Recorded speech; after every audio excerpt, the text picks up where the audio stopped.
നമസ്കാരം. ഞാൻ കൂടുതലായിട്ടൊന്നും പറയുന്നില്ല. ഞാൻ ആദ്യം തന്നെ കുറേ കാര്യങ്ങൾ നിങ്ങളോട് പറഞ്ഞല്ലോ. നേരത്തെ ഞാൻ സൂചിപ്പിക്കാൻ ഞാൻ ഈ നാടകം ഇതിനു മുമ്പ് കണ്ടില്ല. ഇതിൻ്റെ പ്രമേയത്തെക്കുറിച്ച് കേട്ട് മനസ്സിലാക്കിയ കുറേ കാര്യങ്ങളെ മുൻനിർത്തിയാണ് ചില കാര്യങ്ങൾ പറഞ്ഞത്.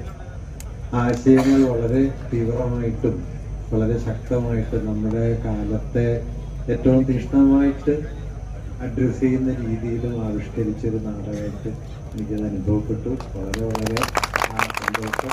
ഞാൻ ആദ്യം പറഞ്ഞ വാക്യം ഒന്നുകൂടി ഇപ്പോൾ പറയാം എന്ന് തോന്നുന്ന ഒരു നിലയ്ക്ക് ഈ നാടകം കളിക്കുന്നത് വലിയൊരു രാഷ്ട്രീയ പ്രവർത്തനമാണ്. ഈ നാടകം കാണുന്നതും വലിയൊരു രാഷ്ട്രീയ പ്രവർത്തനമാണ്. കാരണം ഒരു കലാവസ്തു നമ്മിൽ പ്രവർത്തിച്ച് നമുക്ക് നമ്മുടെ ജീവിത ബോധ്യങ്ങളെ കുറെ കൂടി അങ്ങ് മാറ്റിപ്പണിയാൻ സഹായിക്കുന്നു എന്നുള്ളതാണ് അതിൻ്റെ ഏറ്റവും വലിയ ദൗത്യം.